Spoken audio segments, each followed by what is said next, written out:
Hello and welcome to the Smuggler's Cove. In this week's discussion, I wanted to talk about microphones in general. We're going to go to the big camera real quick so I can see you guys, or you can see me more accurately.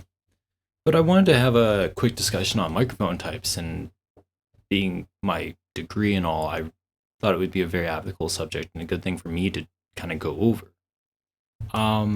Especially coming into streaming and everything, I noticed there's not a good transfer of knowledge, if that makes sense. A lot of people just go with what works or what a lot of the top recommendations are. And today we're going to go over that, a lot of the top recommendations and just what's out there in general. To start off, I wanted to talk about condenser microphones. Condenser microphones are what you'd see most often. Let's pull up a picture.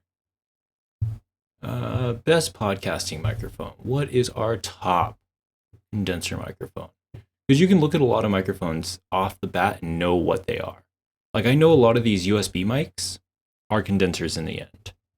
I'll pull up one of the most world famous. It's a Neumann N47?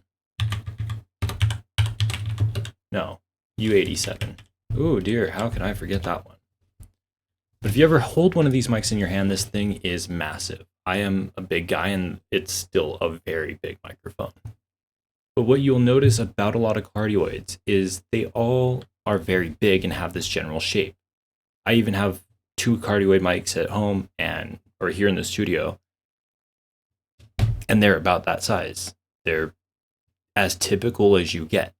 So that's one of the things you can look at one of the things you'll see, more accurately, is one of the things you'll see when you're looking into the world of microphones. And you'll see a lot of streamers with something like this and typically a pop filter. Oh, look, Google already knows where we're going. Yeah, actually, one of my favorite YouTubers or streamers uses a pop filter sort of like this. Nothing, I can't say anything technically on a pop filter or another. Just a smaller shield. I could see if you were streaming or more having to read around your mic, that would make sense. And I also talk about that because I do a lot of top line recording here. Top line recording is specifically talking about recording just vocals. I have we'll talk about the mic and setup I have here. But for now, I just kind of want to go over, there's not a lot of difference when we see pop filters that look like this and pop filters that look like this. Generally, these are kind of doing the same thing. It's reducing what's called plosiveness. And if you can see my mic here, I have a very big filter. I'll show you a picture of my microphone up here. But foams and stuff like this are great to reduce the harshness of a lot of things. And I don't mean your P's and S's, but the power behind the P. Like, you notice how you can say B as in baker, and it comes off a lot harsher as you can say P as in power. So one of the things I use here, the microphone that you're actually listening to now, besides going through OBS, is what's called a gooseneck cardioid. You can also find them as podium microphones. This is the exact model I use, but I don't use a bass on it. And I'll explain why in just a second. So one of the things I really like about gooseneck mics is that they're small and they're great for desktops. Like I said, I do a lot of top line recording here. So with my booth being behind me, I need to be able to talk into my mic. I need to be able to have communication with the people, because I can't see them.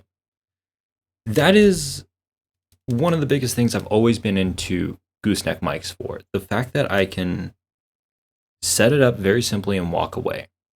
Now, for my vocal mic, I use what's called a dynamic microphone. I use the most common, and actually I kept this up here.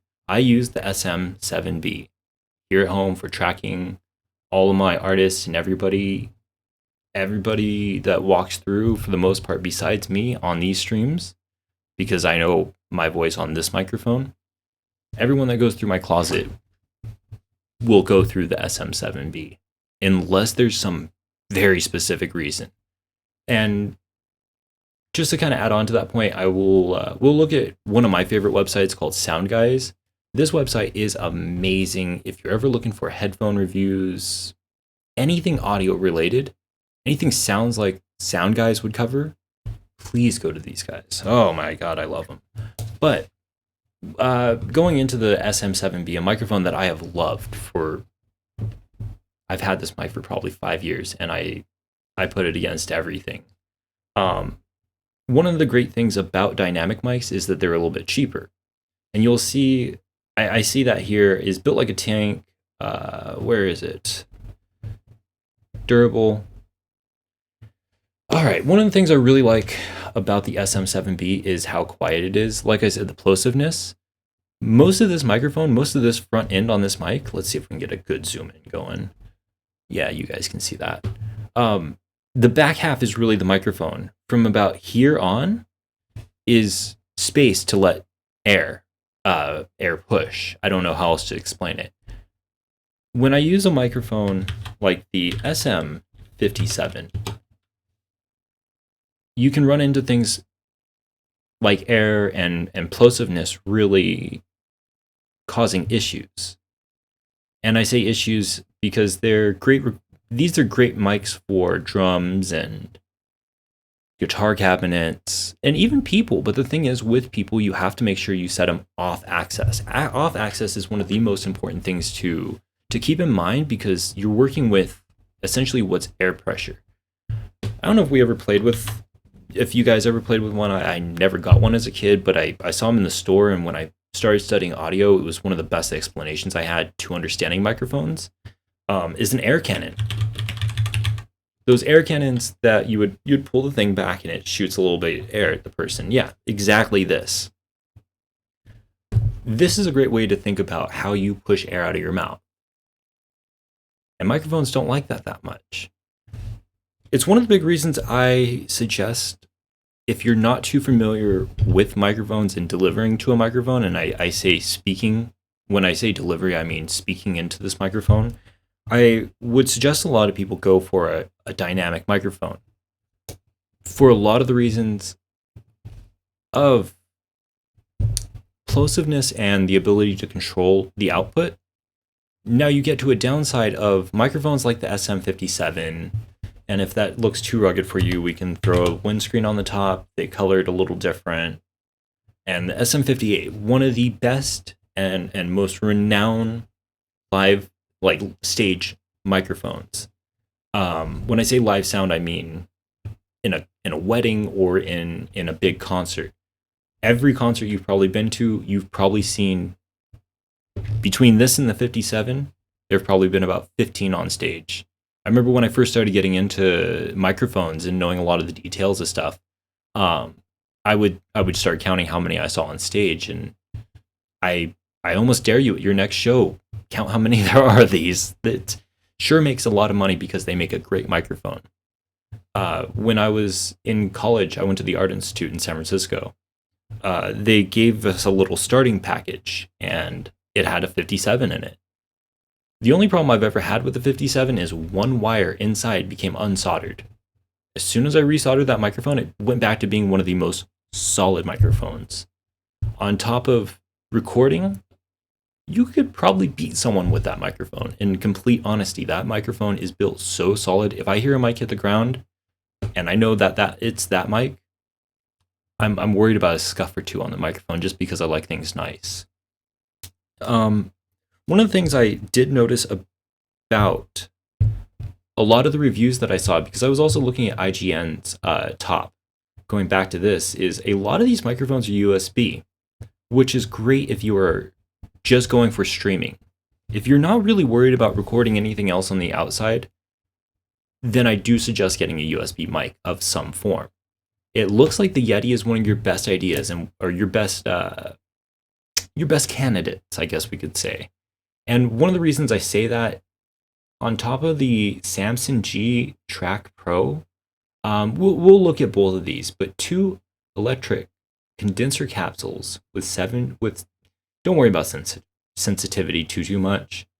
Frequency response is a hard thing to understand. If you guys need more explanation on that, I'm not going to do any deep stuff here. I would suggest looking at Hertz, HERTZ, in audio. It'll explain a lot to you. Basically, for voice, we don't need to really worry about going much past probably 100 hertz, as where your top end is your most important. That's where your condenser mics will have a little bit of an advantage. Being powered by another source, you can up the sensitivity of that microphone. And I don't mean you adding, I mean the general physics of the inside circuits. One thing you'll find a lot of with dynamic microphones is people will say they sound darker. And when they say darker, they're more specifically talking about how a microphone's frequency response is. And when we talk about frequency response on every microphone, let's see, Sound Guys probably has a really great, yeah, that's right. The bass roll off, and this is one of those things, so you know why there's 3 here and what we're talking about. How can I close this? Am I too zoomed in? No. Go away, please. All right, whatever. They call the 57's built-in response, or built-in features, a low-end roll-off. And one of the things about a low-end roll-off is your voice has a lot of low-end the closer you get. So if you have a cardioid mic, you may not experience this too bad, but your voice, like mine, I have a fairly deep voice, like bassy, and this microphone does a good job on helping get rid of that with the low cut roll off. How do I get rid of this? Am I stuck in this forever? We'll just reload the page. One of the things though about USB versus your XLR microphones, and when I say XLR microphones, I'm talking about your Beta 50, your B57s. This is a USB mic. Your USB mic isn't going to typically require more hardware or anything else like that. More hardware or another preamp. You're not going to need any of that, nor are you going to have the ability to use it, especially being a USB mic. That mic is meant to be plugged into your USB port and in. That's the end of the day. As where audio files and recording artists are constantly pushing for a higher quality of recording. And that means taking the existing pieces to further get better signal out. One of the things I use here at the desk on top of the Audio-Technica gooseneck is, and this is a brand new version. Mine is not nearly as fancy. I have probably the 1st gen or the 2nd gen. I don't remember for sure. But I have this red box, and this red box is called an audio interface. This is a great way for when I come in or when I have artists come in, or not artist, I have a podcast company coming in. I can set this up, and I have a headphone amp and then 4 inputs, as you guys can see on the top. Those 4 inputs are great for 4 separate microphones. If I want to plug in, let's say, another laptop in here, I have two channel options. So I can have left and right from 2 different sources, which could be a keyboard or another laptop or really anything in that sense. One of the more important things is here, these have what's called phantom power. Phantom power is an additional, it's literally voltage that you send to the microphone through your XLR cable. That power is being delivered through your USB cable on a lot of these USB mics. So it doesn't really matter if it's dynamic or cardioid. In fact, I don't think I've seen any that say if they're dynamic or cardioid. I apologize for everything going off in the background.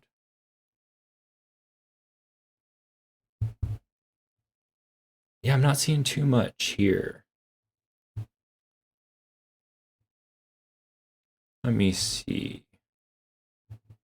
Dynamic. Yeah, I see dynamic here. But again, it doesn't matter if you have an audio interface. Like I do here, these microphones require it to work. as where if you have a USB mic, there's no extra buttons to push. Let's see, what else do we have to discuss? My whole favorites tab.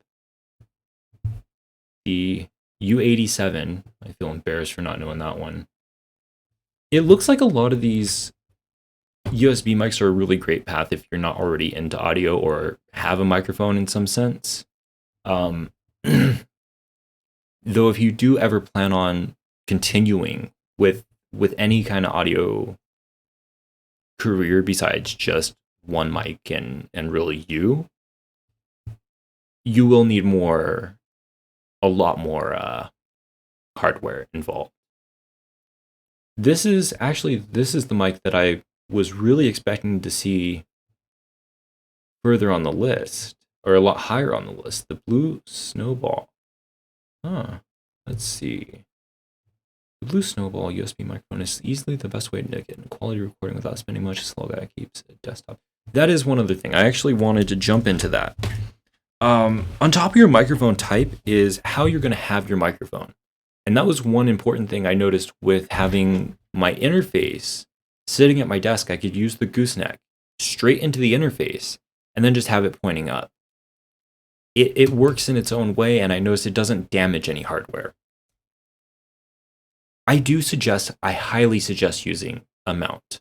If you have some form of a mount, and I noticed that a lot of these USB mics, well, more specifically for streaming and I guess just more desktop mics, all have some form of a built-in stand on them. Yeah, you guys can see that clearly. As where I notice a lot more of the XLR mics, I think it goes in the idea that you already have a stand or something professional to use. I'm not too sure on that, to be really, really honest. But in general, you'll see a lot of people are using a stand or not a stand. One of my favorite YouTubers, I've gotten into his TCAP recalls. I noticed there's a little mix of the two. And Mr. GG, I love you, man. I really appreciate. But you'll notice sometimes he holds his mic by hand. When I first started recording weddings and doing a lot of basically just any work I can get my hands on, if I had to, I would do the same thing. I don't completely suggest against it. The big thing I really do suggest against is hand noise. You're going to get, if your hand ever moves from that mic, you're going to hear it very clearly. Almost as clearly, and this is kind of where I'm getting into, is none of my interface or anything has like a rubber shock mount or anything. So when I type, you guys can hear it very clearly. If I even put my hand on my table too heavy, you guys hear it. If I drink, I don't have any more coffee, but if I do take a sip of coffee, I have to make sure to set this cup down so soft. And that's for the pure fact that every rumble that's going through my table here is getting transferred straight into the microphone. The microphone, that is the device that is built to capture vibrations. I hope you kind of catch me on that one. So even your joints moving, if the microphone's good enough, you will hear it. And I do notice there are times he has a mount. Now, why or what? Now that I look, I think this might have something to do with it. But I do think when you have a mount, you can do a lot less, or you can do a lot more. You have to require a lot less with your hands. It could just be in the video style too. I don't completely suggest against it, but if you're going to do something like my other streams where I work in Logic Pro, you need both hands for your keyboard and mouse. So I really don't think handheld is going to be one of your best ideas. Find a way to mount your mic. One of the best things that I've really seen is a desk mount. They literally have desk mounts for microphones. This is not what I'm looking for. These are great though. Do mount your monitors. Mic stand. Let me see. These. If I didn't have such a small gooseneck mic here, this is probably what I would do. For sure, this is what I would do. In my closet, I have some framing up, and I have one of these holding my SM57. Given it's a very heavy microphone, almost probably too heavy for the job, it still works really well. Anytime people walk in there, I've never had someone trip over the mic, which is actually a legit danger when you're having a full studio. When I was in school, we would constantly have people. You would hear something fall, and you would pray it wasn't one of the U87s. I mean, any of those expensive microphones always make you worry, and especially when it's your mic. Shout out to Mr. GG for that one. You guys have any questions, comments, concerns, love, any of the stuff? I would love any kind of shout out. Just come hit me up at the Smugwiz Cove. You guys see it down here. From then on, keep recording, and I don't know how to break a video off. You guys be wonderful. Life loves you. You love life. Don't lie to yourself.